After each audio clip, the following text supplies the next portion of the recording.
Leap of Fate podcast fans. Welcome to this week's episode with yours truly, Randy Silver. As a friendly reminder, the Leap of Fate is around overcoming adversity in today's society, culture, and just making sure that you keep your head on strong and you can power through. My guest this week is from England. That's our first international guest from England. We've had people from Germany and other places. So Dean, welcome to the podcast.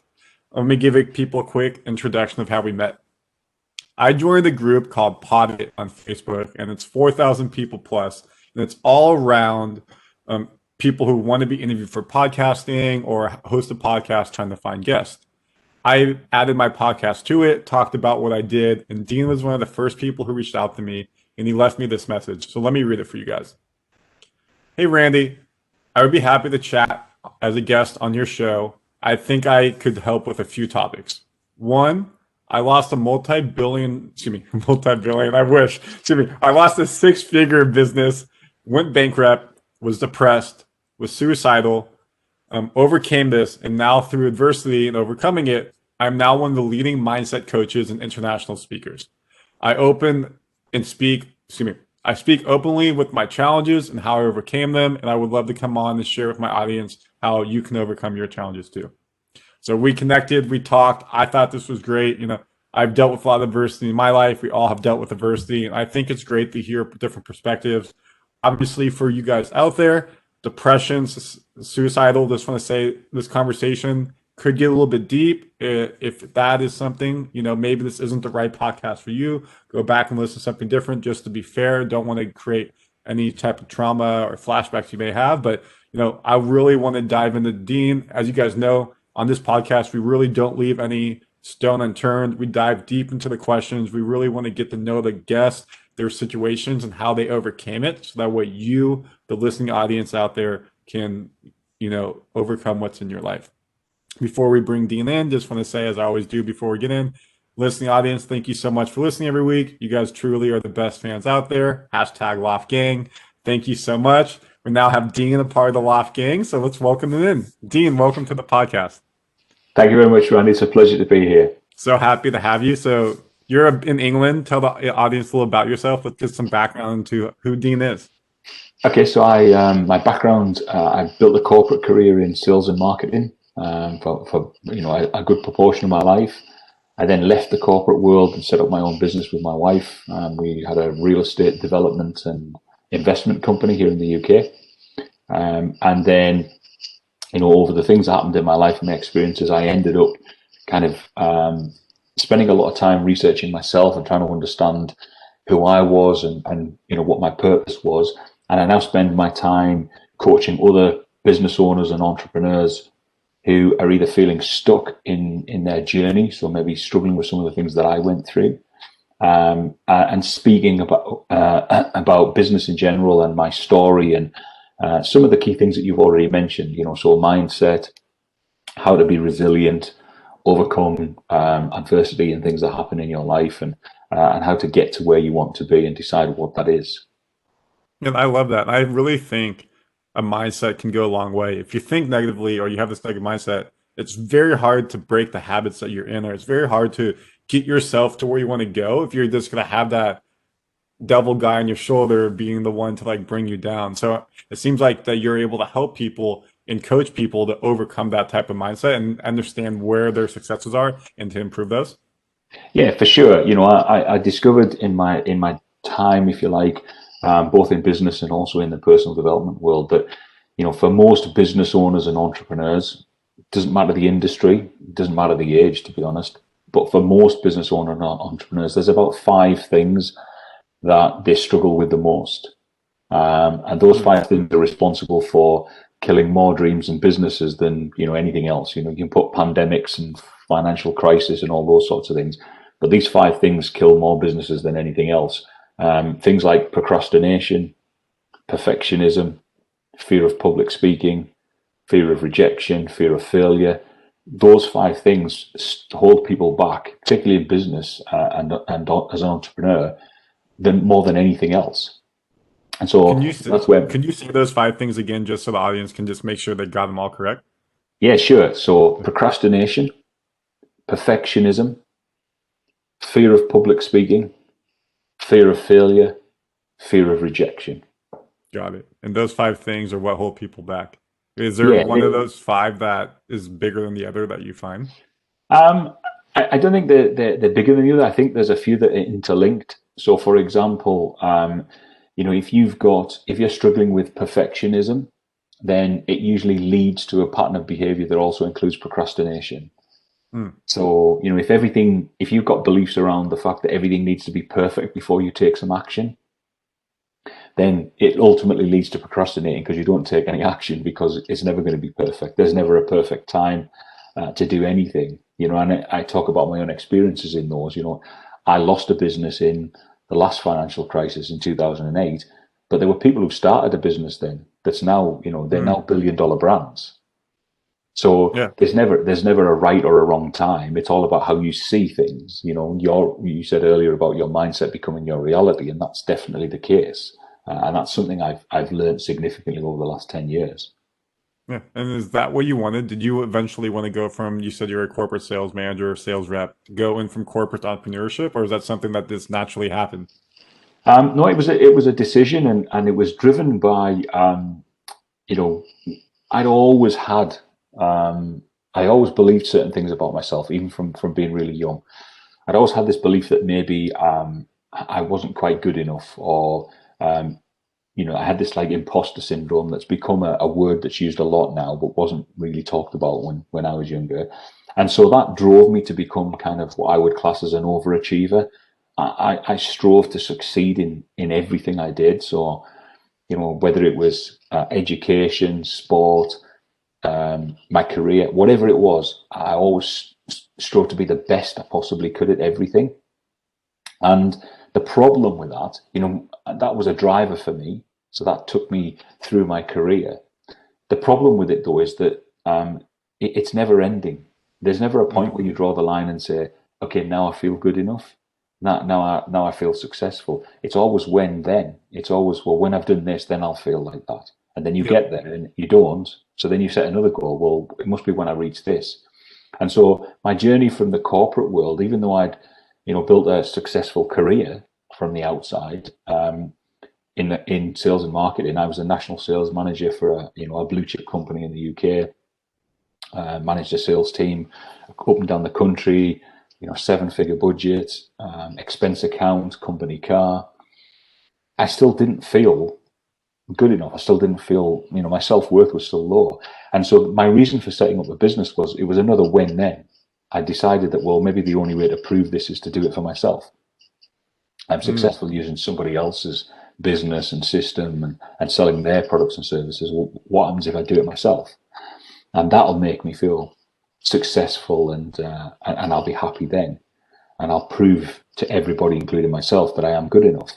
And so that's what led me into starting my own business. It led me into entrepreneurship, with this Interesting. idea. Were people telling you though that in your corporate life you were being successful, you had everything, you're being successful, but like you just internally did not feel you were successful though? Absolutely. Yeah. So, within my corporate career, people, friends, other business contacts, they would all say, you've got a fantastic job. You've done extremely well. You're one of the youngest people to have achieved what you have in the company. Um, you know, you, like I said, to the outside world, I probably had what looked like, all the success. Mm. Um, but the problem with that is, if you don't feel it inside, if you don't have that identity, the self confidence or self worth, and feeling good enough and successful, then it doesn't really make any difference what anyone else tells you.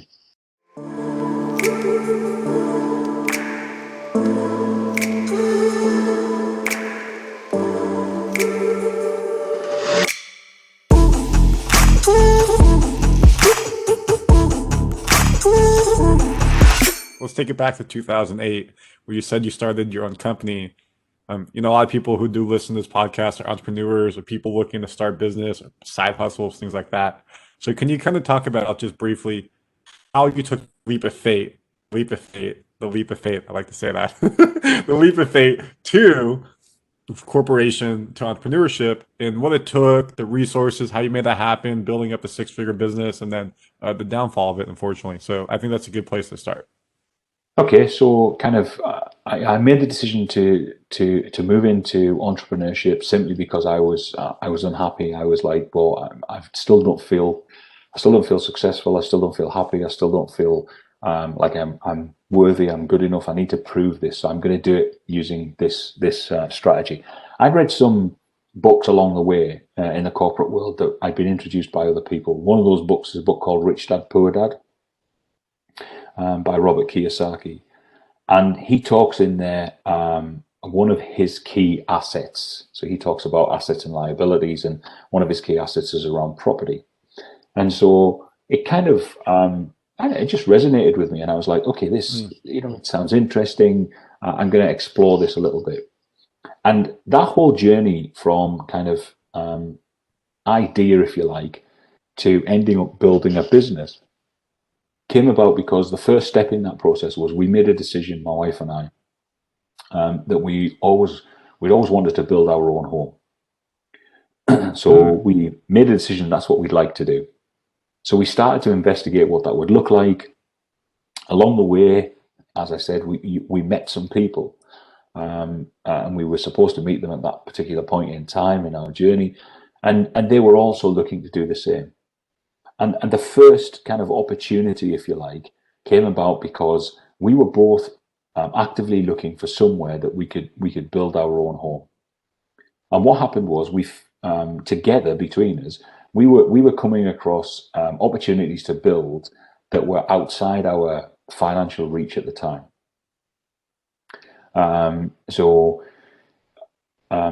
A couple of times we'd seen something and then had to let it go or lost it in the bidding process because it was too outside our funds, the available funds we had. And then it occurred to us that there were other people in the same boat. We'd connected on some of the groups that we were on, so some of the social media groups around it at the time. And so we reached out to a few people and said, look, if one of us comes across something and it's a fit, just reach out to a few other people and see whether or not it's something that, we might not be able to do on our own, but we could do together.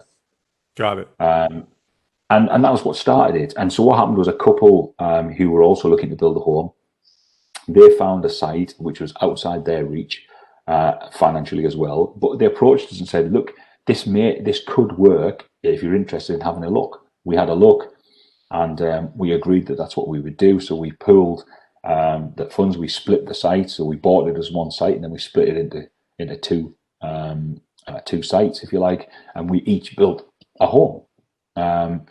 And the process was so much fun. We enjoyed it. We got on quite well with them as well. Were you guys next door neighbors? Yeah, we were. Yeah. That's awesome. And then it kind of just developed from there, and that we said, well, would you like to do it again? And we said, yes, we would. And we had this, the initial decision was a personal one, which was that we felt that if we could find, if we could do it again and then again, so 3 times was our strategy, we would possibly end up in a situation where we didn't have a mortgage, so we'd be mortgage free and we'd own our home outright. That was our kind of initial strategy. And it just kind of started to snowball from there. So things like, we wanted to raise some, we found our next development opportunity, if you like. And in order to raise some funds from that, we had a couple of options. We could refinance the house we built because there was equity in it now. Or doing what we did was we decided to sell it. So we decided to sell it in order to use the funds to use this next development. And while we were developing, we needed somewhere to stay. So we bought a small house, put our furniture in storage, and then when we built the next property, we rented that house out, and that started our investments. So it wasn't a long-term strategy to build a huge business. But as we started to see the opportunities, and that happened, that first section probably took from the early 2000s to about maybe 2003, 2004. So maybe 3 or 4 years of kind of plotting and deciding and then taking some action. But then in the next 3 years, we had huge opportunities. We proved a concept to ourselves. We now had an investment property. We had equity in it. We had another development site. The development site was bigger than the first one, so there was a spare property, if you like. And then we started to branch out from there. And we really saw an opportunity then to grow. So, talk about skills and passions. I'd never built a home. I wasn't in the construction industry, Yeah, but I've got quite a kind of strategic overview to kind of approach to things. I could see a big picture of what things good, and I was good at planning and the finance. My wife, on the other hand, is very creative, so she could kind of picture things and say, if you did the room this way and we put this in it, it would look like this. And so together we kind of formed this quite strong partnership. And so very quickly over the next 3 or 4 that's years, awesome. we grew the business, quite rapidly. And at the time, between kind of mid 2000s and 2007, finance was also really easy to come by. You could Okay. get credit from all different places. And so, it was a kind of perfect storm at the time in terms of the way that we were operating. And Just to recap it really quickly, you and your wife had an idea. Hey, we want to own our own home, build our own home, and that turned to you doing that, selling that home, and then creating a business out of basically buy building homes and selling them, and creating yeah, like a functioning business. That's so fantastic. That's awesome. That's great. yeah. And so that's where we went. What we didn't foresee was what happened in 2008. Nobody did. Yeah, nobody did. And it didn't just affect us; it was a global financial crisis. The issue with it was not so much that there was a financial crisis, in terms of it impacting our business. It was that all of the strategies and models that we used to get where we were no longer existed in after Mm, 2000, after the financial crisis. So you had um, financial institutions that were heavily involved in our sector, so lending and providing finance to developments, private developers and small developers, etc., that literally just pulled the plug. They just didn't want to be involved in the marketplace, so they just retracted. So the number of options available to you started to shrink very quickly within hours and days after the initial financial issues were exposed. But then the second wave of that was you then had financial institutions where you already had outstanding loans with them come and say, well, first of all, you have no more line of credit. So whatever we promised you, you can't have. We're taking that away. mm, But also we want back what we've already loaned, which, if you'd loaned it to buy a house, then you've got bricks and mortar. So you've got something there literally that you could have. But in our case, we were buying sites, so land effectively that we were going to develop. And some of those sites were in the stages of being developed but not finished. So they have virtually zero value in relative terms. mm. You can't, and if they take away the finance, you can't complete it. You don't have Yeah. enough finance to complete it and then turn it into an asset. And no one's gonna buy a half-built house, of course. Absolutely. And so then we ended up in real situations where we were having to offload developments that we were, starting or halfway through or whatever for less than the value that we had in the site that we owed. And most of the financial institutions were just keen to get back whatever they possibly could. They were only interested in what they'd loaned out, which meant that in most occasions, what was being lost was the equity that we had, the funds that we put into the deal. Mm. Um, Yes. and so, it was costing us personally. Some of the money that we built up was we were losing, but also just the ongoing daily pressure. We were running a business by then, so you had overheads and costs and people to pay, and it became untenable. 2009, we had a period of about 12, from late '08 when everything happened, right through to maybe I don't know, late '09. We had a real torrid time from a financial perspective. and that kind of really put pressure on us to do look at other options. You know, how are we going to survive? Yeah. How are we going to get through this? And I'm sure that put a strain on potentially you and your wife's relationship, like just outside the business, your personal life, being husband and wife. Like, how does that affect you at Yeah, for sure. You know, that made things really difficult. We were both, you know, under a lot of pressure. Um, it meant there was an impact on our family. We had two young children as well, so the whole dynamic was really difficult. And so one of the decisions that we made was, I said, well, let's see if we can kind of steady the ship. So I'll go back into the corporate world. I'll get a job. I probably won't be able to get back to where I was before at the level, but I could probably get something, and that will hopefully see us through. It'll kind of balance the books until this will ride out. We'll ride that, you know, ride the storm out, and that was our plan. And then in March 2010, while we were looking into that and trying to find something, my wife, myself, and my youngest son, we were involved in a fairly serious road traffic accident. car accident? One, yeah, so that, and Mm. it nearly killed us. Oh my God. So, in fact, the first responders on the scene that day, they sent a team out onto the scene to have a look at. It was like multiple cars involved, so they sent a team out to find out what equipment would be needed, to radio back and tell them exactly what they would need, etc.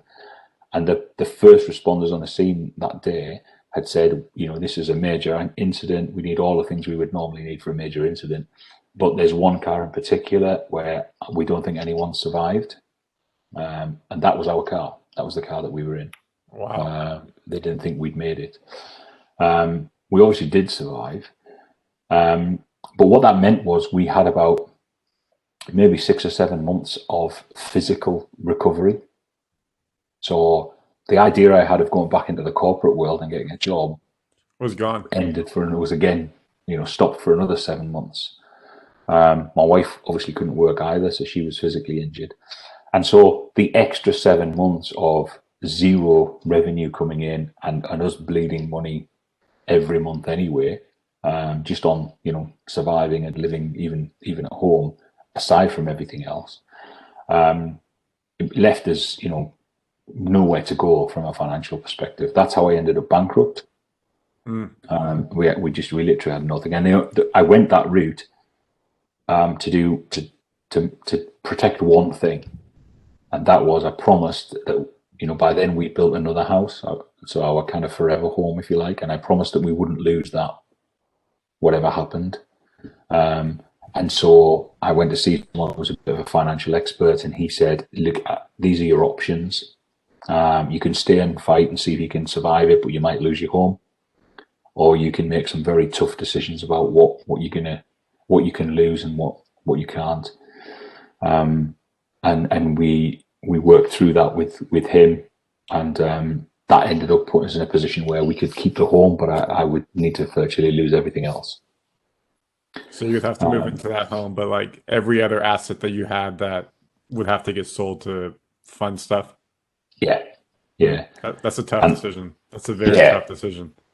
and that's, you know, we looked at that at the time, and we, you know, my wife and I felt that we didn't really have very much other options. And I'd said, look, I don't want to lose this home, so I promised, you know, the children and my wife that this was our home, it was the family one, and we were going to keep it. So that's what we did. I think that the thing that happened on the back of that was that I was therefore, I was bankrupt, I was unable to work physically. That meant I was at home every day, and I just, you know, from a mental health perspective, I just started in this downward spiral. I kept looking at, you know, why did I end up here? How did we go from having, you know, kind of everything, if you like, to nothing? I couldn't see a way out. I just saw obstacles everywhere. That, you know, things were getting darker and more difficult. And we were approaching a Christmas. So, you know, by the time we got to December, we were approaching a Christmas with a young family where all the things we potentially thought about doing and promised ourselves we'd do for that Christmas, we weren't going to be able to do.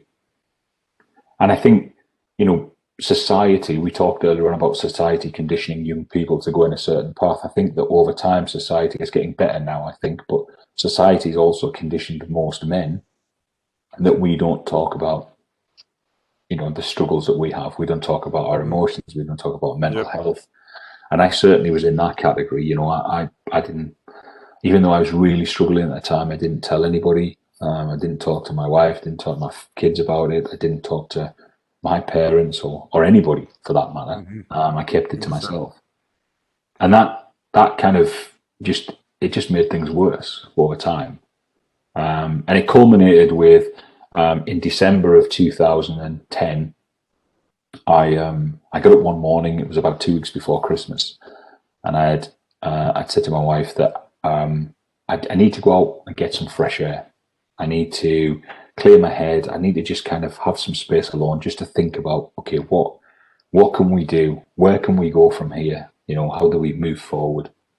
And was that normal for you to make that type of comment? Probably not at that time. So I think she kind of was a little bit concerned, but I I went anyway. I just said, like, I need some space. But the truth, I mean, that was a lie. The truth was that I had no intention of coming back home that day. I left. I went to some woodland near where we lived, and I sat for a period of time, just thinking about what had happened. And the thing is, and we talked about this earlier on, but when you're in this downward spiral, when all you can see are problems, that's all you can see. All of the doubts that you had before start to come back. So all of the things I thought about myself originally that led me into starting my own business, about whether I was good enough, or this imposter syndrome, all of that came up again. And I'd reached a point that morning that I didn't think that there was anywhere to go. I felt it was my responsibility. It was my fault that we were where we were, and that my family were experiencing what they were, and I felt that they would be better off without me. And I felt, I didn't have anything to offer the world. I felt the world would be a better place without me, that they could get on and do things, and they didn't need me. I'd let them down in some way. And so I made a decision while I was sitting there that I was going to take my own life. But a strange thing happened. And I don't know how long this was for. I to this day, I couldn't tell you if I was there for 5 seconds, 5 minutes, 5 hours. I genuinely don't know. But what happened when I made that actual decision that that's what I was going to do, suddenly all of the pressure and stress that I felt up to that point just went. I felt really, really calm, no stress, no worry, felt really peaceful. I could hear everything going on around me, the noises, but it was almost as if I was just kind of floating, as if it was the strangest feeling, as if I was there but not there. And what it allowed me to do was, I feel, it gave me this kind of, bit like the pandemic we talked about earlier, it gave me this breathing space, if you like. It gave me a space to ask myself some questions. And it was those questions that brought me back, because one of the questions was, I could have died 9 months ago in a car accident. In fact, I should have died 9 months ago in a car accident if I listened to everybody else who was there, but I didn't. Why was that? Why did I survive that only to come to this point? And why are all the other things happening to me? Who am I for all this to be happening? And what's my purpose? What am I here for? Why am I going through all of this? And those questions, like I said, I don't know whether that was just a few seconds or not, but those questions gave me enough space to think, well, maybe now's not the time then. If I've gone through all of this, I believe there must be a reason for it. I can't see it now. I don't know why it is, but maybe there is a reason. And what if I do something now that has an impact on that reason and stops whatever that was coming to fruition? And that brought me back. I didn't know why or what the reasons were, but I just felt I should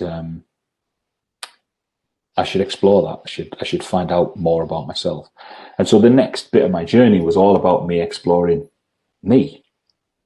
You know, why did I feel that way? Why did these things happen to me? Who am I? And you know, why did those things happen to me in a time frame when other people were launching businesses and have gone on to be billion-dollar brands at the same time? How did they see things that I didn't? And that kind of started my journey. That's where I kind of went for the last 10 years, essentially. Yeah. So first off, Dean, that's very powerful. So we'll give you a second to catch your breath because I didn't want to interrupt you there. I did not want to ruin the flow and the message because thank you very much for being courageous and sharing that because that's obviously very, I'm sure, tough to recount. I do have a couple questions I'm sure the audience has if I can ask. You know, you hear people who've committed suicide, excuse me, you hear people who talk about committing suicide or that thought is like the world would be better without me or like my family would be better without me. You know, why do you think that? Why do you think that without their dad there, their husband there, that they would be able to thrive or survive better with what is not happening currently in your guys' situation? Yeah, and it's a strange comment. You know, when I look back now at that space, I look at those questions and I think, how could I possibly think that at the time that, you know, my young children who, how could I possibly think that they would be better off without some level of support Hmm. and access to, you know, to a father?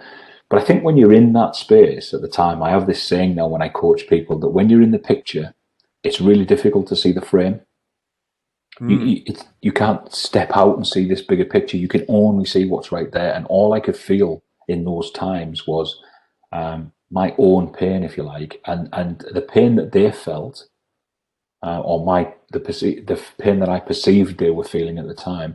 I felt I was responsible for that, and I thought my only way to ease that pain was for me not to be there. That if I wasn't there, they wouldn't feel it. When in hindsight, that would only exponentially make the pain that much worse, not For having the sure, support. And yeah, for terrible. sure, yeah.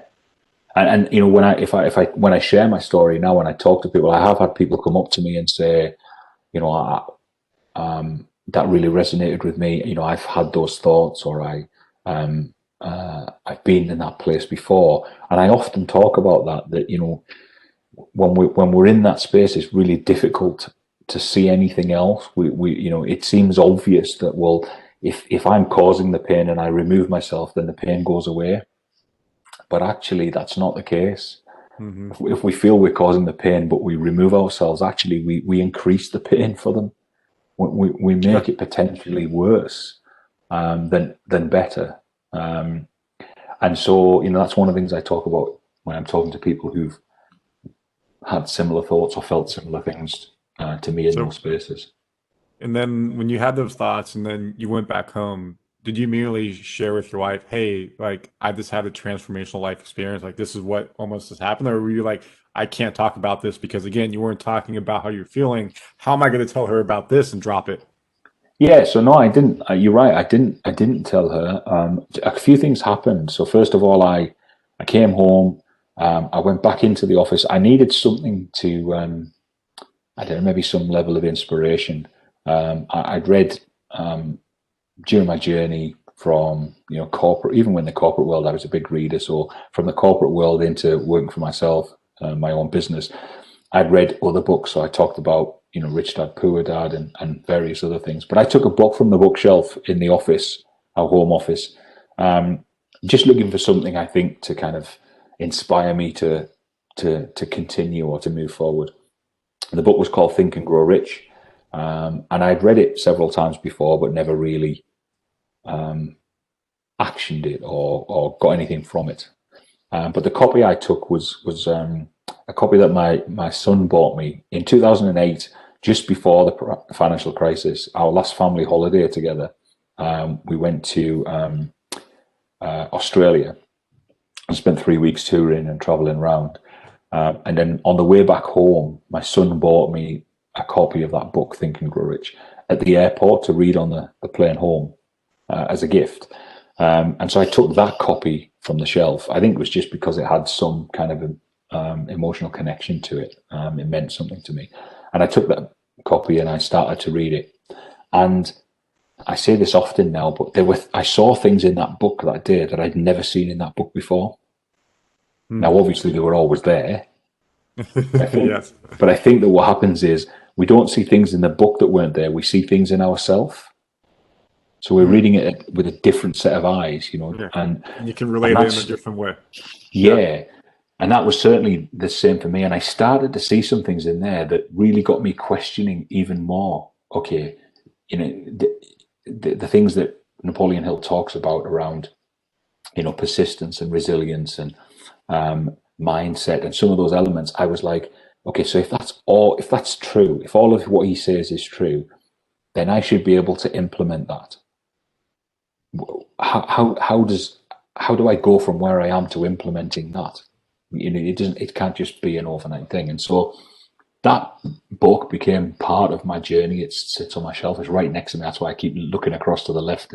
It's on my bookshelf, and I read it daily, parts of it, along with some other stuff. But it really kind of started my journey into personal development. I didn't know it was called personal development then, but kind of looking at myself and trying to understand and figure out why I did some of the things I did, why I acted the way I did. But also, more importantly for me, as I moved forward, why we don't do some of the things we know we should. Hmm. Yeah. So, when I'm coaching business owners and entrepreneurs and we talk about procrastination as a behavior pattern, my first conversation with most business owners when they come to me is, if I ask them to name 3 or 4 things that they could do right now in the next 30 days that would move their business in the right direction, it's not going to give them instant results, but it's going to take their business to where they want it to be. So if they've set out, I want to grow my business by this much as one of their goals, or we want to take our business in this direction, and I say to them, okay, give me 3 or 4 things that you could do in the next 30 days that could move your business in that direction. About 95% of the business owners I work with could tell me what those 3 or 4 things were. Okay. My next question always to them is, okay, so just do them then. Yeah. Why haven't you done it yet? Fair enough. And that's what happens, because then they say, yeah, I don't know why I can't do that. I've struggled. And that was me. I figured out that actually I knew there was some things that I could do, but I couldn't bring myself to take the action.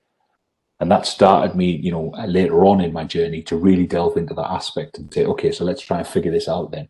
Why do some people don't? What is it about some of these key behavior patterns that I talked about that why are do they have the biggest impact? How can I help myself get over that? And then that just became, so like I talked about this idea that I don't believe we find a purpose finds us. So I didn't set out on this journey 10 years ago to be a mindset coach and a speaker. It was never on my plan. It was never a strategy for me. But what happened was, as I started to make some changes, learn some stuff about human potential, the way we work, what makes us tick and what makes us do things, as I started to learn that and implement some of the things that I learned for myself, things started to change in my life. And not huge things. We didn't go from losing everything back to being, a multi-6-figure business overnight. It didn't work like that. But people could see changes. People started to notice. And the people who noticed would say to me, what are you doing? I've seen such a shift in you from, 3, 4, 5 years ago to where you are now. Would you mind sharing? And because of what I'd gone through, I was also then asked to share my journey a little bit. Would you come and talk to people who've maybe not experienced that or are struggling at the minute? Would you share what you went through and how you got through it?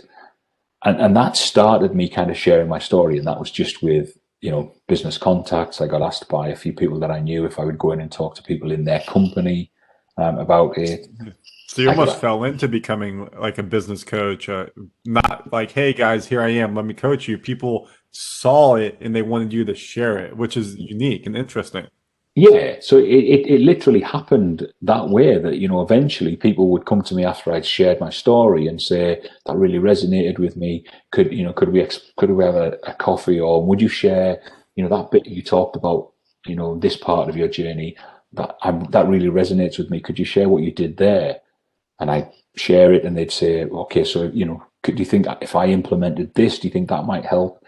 And we kind of together would figure out a way to move. And then, you know, however long it was, I'd see them again and they'd say, that was amazing. It really helped. You know, thank you so much. And I realized in those moments that, do you know what, that's where I've got that's what makes me feel good enough. That's what gives me my self-worth. That's what gives me everything. It wasn't the money. It wasn't all of those things I thought it was. It was this ability to be able to help people transform from where they were, being stuck, to where they wanted to be. And the feedback from that was everything. That was like, okay, this is what I want to do. And I'll do it for free. This is, I spend every day doing that. That's what I love doing. And so that's why I say that your purpose claims you, is that's genuinely what happened. I didn't go out looking for that in particular. It just kind of, I fell into it. That's the way it worked. And as it developed, I then suddenly started to say, well, hang on a minute. If I enjoy this so much, I want to spend my time doing it. How do we find a way?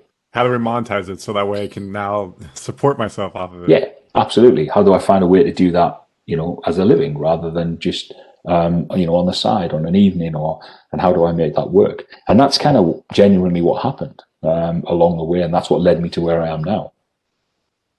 And speaking about where you are now, so you're obviously a very well-known coach. I've seen you around on the internet. Tell people who have you yeah, excuse me, who have you coached? Where have you coached? You know, have you been off of the continent, different continents? I know we always hear people talk about like, oh, it's a coaching circuit, executive coaches, but kind of what is a day in the life of someone who's doing it? Where do you get to go? Things like that. Yeah, so I've coached people on in a number of different countries. So my clients currently, I've got clients in Europe, so in Germany, in Spain, in the UK. I've got clients in the US, different parts of the US. I've got clients in Canada. I've got one client in the Middle East. So, you know, they're spread across the world, if you like. And one thing that the pandemic has kind of helped with is that notion, you know, that, you know, previously in the past I might have considered that, well, actually, you know, I'd spend most of my time coaching in the UK because it was face to face. But now everything is done virtual anyways. Yeah. I mean, I wish we were doing this face to face. That would be much better. Well, yeah, you know, and the one thing that I do miss through the pandemic is a lot of the events that I run, I now need to run virtually. So I'm running them over Zoom and things like that.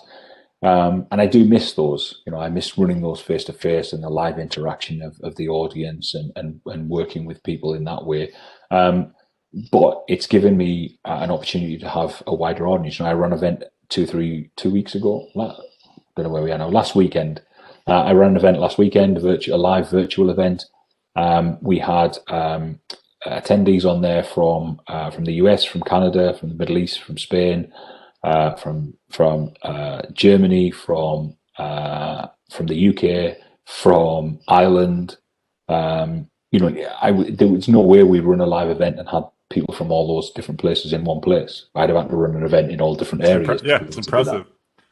So how does that event work? Is it obviously you kind of do like a keynote and then people break out in the separate sessions and come back together? So how would that be different than how would a virtual event be different than a live event in person? So a virtual event, it's from a delivery point of view, it's a little bit more complex. Normally, you know, if I was doing it live, I'd just be at the front of the room. We'd just have a conversation. We'd share some value. I've got to use a lot more technology to do that. So I've had to learn some skills to be able to deliver that. But it is very similar. You know, we'll deliver some. I try and split it up into sections. We'll deliver some stuff. We'll get some feedback. We'll do Q&A. And we'll get people taking some action. So there'll be elements of what we do in a virtual event where we'll get people to say, as we would in a live event, okay, we're gonna break for 15 minutes, and during that time, I want you to do this, you know, and then come back, and we're gonna talk about that and filter it back. So there's not a huge amount of difference. It's a little bit less kind of face to face, but less formal interaction. A lot of people find it easier to join virtually. but not as easy to take part. It's easier for them to kind of hide, if you like, than they could if we Yeah. were in a live venue. Yeah. And making sure that obviously you're getting that participation is probably the hardest because I know like I've been to a couple live events, not for yours, other stuff, and like you, it's very powerful to hear people on stage or stand up in the crowd and speak and talk from the heart. And when one person goes, it snowballs to a second. So I'm sure to make that magic happen virtually, as you said, you got to learn some skills, or you got to really fine tune how to make that be the same atmosphere while I'm sitting here in my bedroom, like hanging out type of thing. Yeah, for sure. And it's, I, excuse me, we run a few now and we've had to develop them. So I still, excuse me, I No still worries. run them as if I would a live event. So, I I don't do my virtual events sat down in front of the PC. I do them stood up. So we'll use a few cameras and a laptop to be able to operate them and some lighting, so that I still feel like I'm Yeah. talking and I'm Yeah. kind of So you have interacting. a full crew. You have like a full production crew helping you out. Well, we try. The full production crew is probably me and my wife at the minute in terms of lockdown. But yes, in essence, we've got some tech that we need to Yeah. operate. But yeah, we Do you try and see make it yourself? as close as we can. So do you see yourself when all this is over? Of course, you're gonna want to go back to live and doing all that. But do you see yourself being able to offer like, hey, 1 month a year, excuse me, 1 week a month? Oh my God, I tongue tied. 1 week in a month.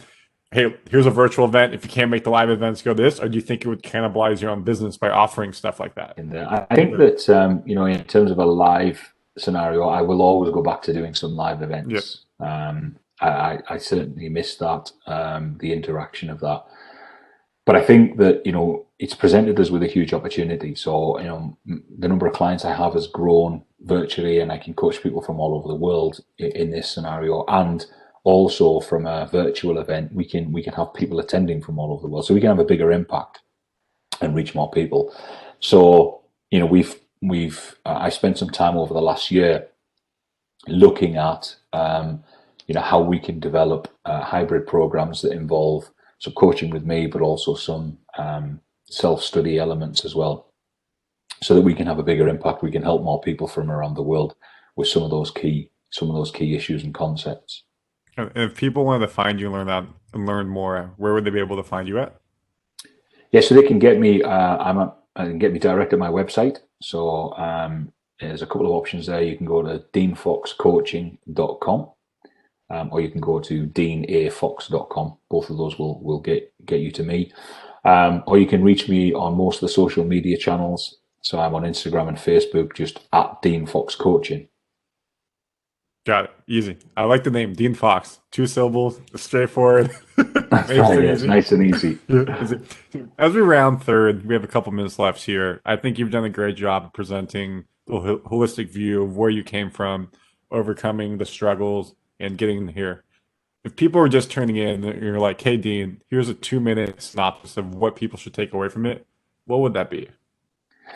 I think there's a few things for me. I think that, and I'm a big believer in using analogies to help people see things. One of the things I learned significantly from 2008 was that, as I said, I really struggled in 2008. We were losing a business.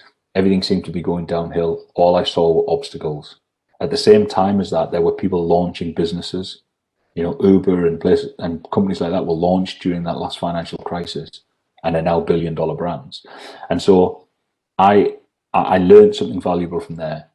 That is that, whenever if you imagine being in the final of the Olympic 110-meter hurdles, and you, along with all the other competitors, crouch down on the start line and look up before the gun goes off, all you will see in front of you, as everyone else, is hurdles.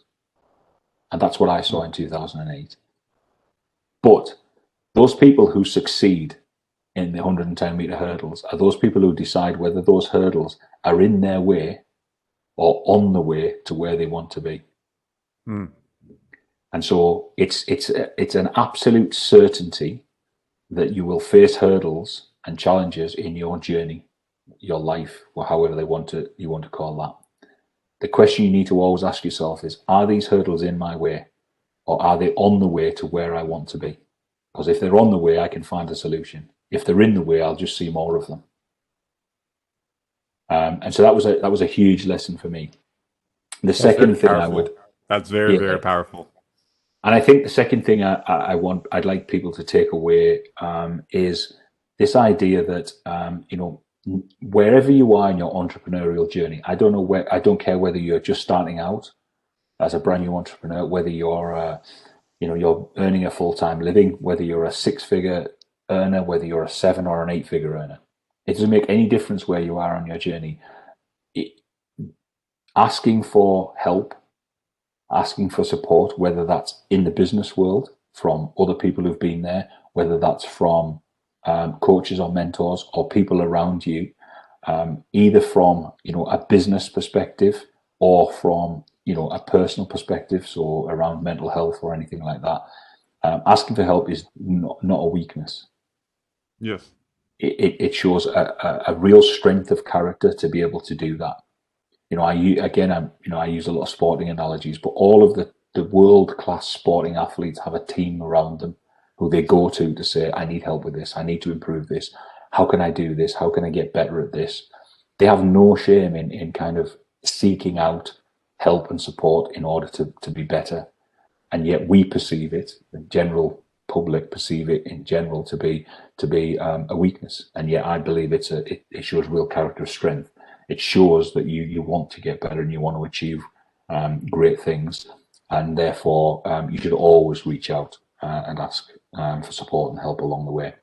I agree. Um, And not even just in business. I say like in anything, if you're dealing with personal struggles, whatever you need, asking for help is just key to making sure that you can stay on track and get yourself to where you need to go or want to go.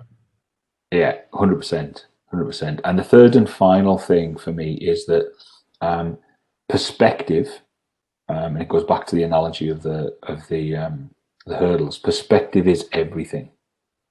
When you shift the way that you look at things, so there's a saying that says, when you change the way you look at things, what you look at changes.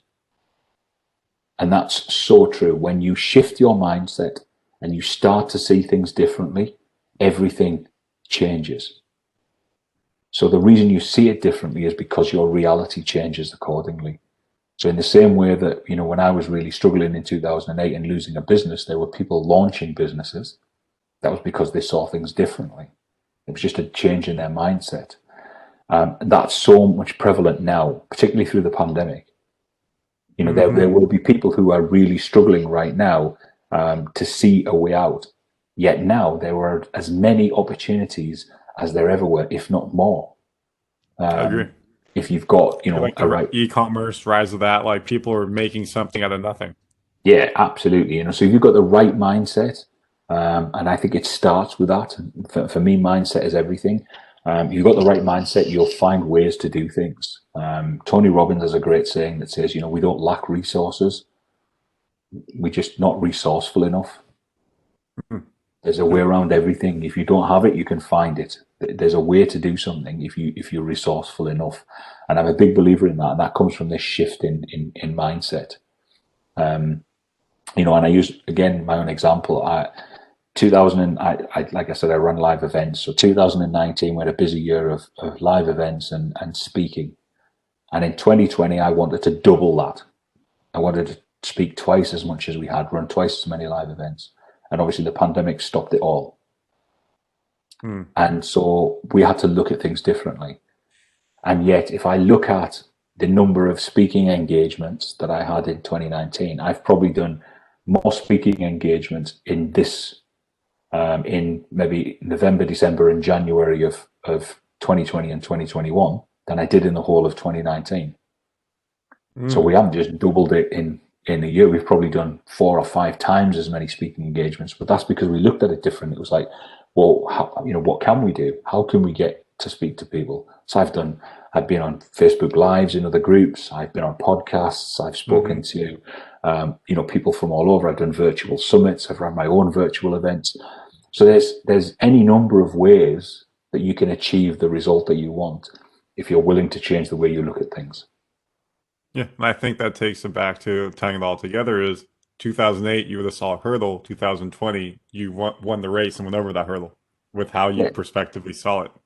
And I would say I think you did a great job recapping everything. The one thing that I think I want the audience to take away is you never know what someone's going through. You said you had it all, things were falling down in 2008 and it took you down to suicidal thoughts. But from the outside world, people may have thought, you know what, he's just down, like he'll be fine. But like they didn't know what you're going through.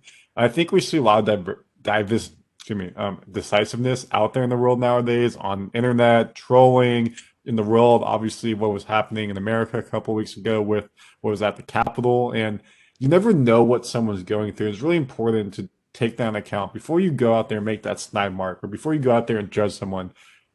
They may be going through something that they're not able to talk about or what they're going through in personal life. They're not in a good state. And you could, with that one thing, take them over the top and put them in a spot that they'll never be able to recover from. So it's really important to just, like as you said, have the positive mindset, share love, be happy. And you know what? When you have that mindset, maybe something tomorrow won't go your way. Maybe something in 2 weeks won't go your way, but you'll keep at it. And slowly through baby steps, you'll get to where you want to go. And with the help, asking for help and having the right mindset, overcoming the adversity, you can achieve what you want. It's not going to be easy, but you can make yourself get there. I think you prove that there's going to be so many ups and downs in life, but when you keep at it, you can be successful. And it sounds like this is technically your third career.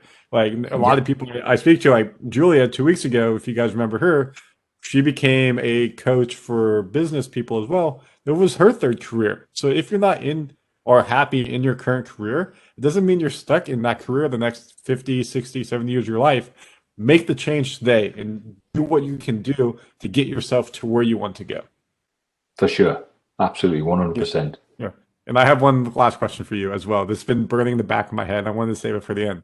You said that you saved your house and you sold everything off at. So am I looking at you in that dream house right now? You are, yes. Yes. That makes me so happy. I've been waiting for to ask that question until the very end. I was figuring it was a yes. I didn't know, but I thought it would be a really good way to end the podcast. Yes, for sure it is. Awesome. So what's your favorite thing about the house?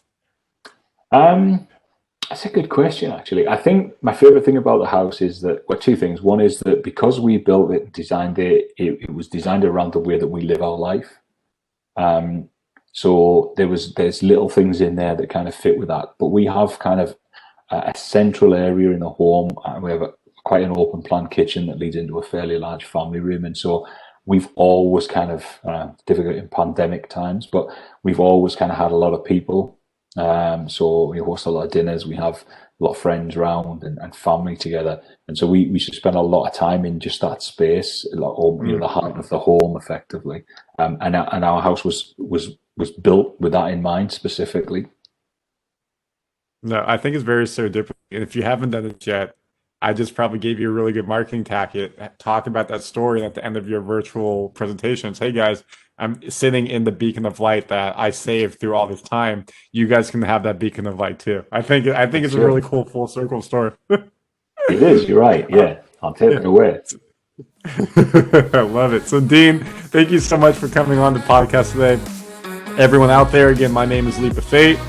Please follow us on our social media channels. If you're following this on YouTube, please go ahead and hit the like, subscribe, notification on Spotify, Apple, Google, Stitcher, Pandora, however you listen to it. Thank you so much. Dean, repeat after me. We'll go ahead and do the sign off. So stay healthy, Stay healthy. stay healthy, Stay wealthy. and have a good week, fans. And have a good week. Take care, everyone. Deuces. Thank you so much for listening, y'all.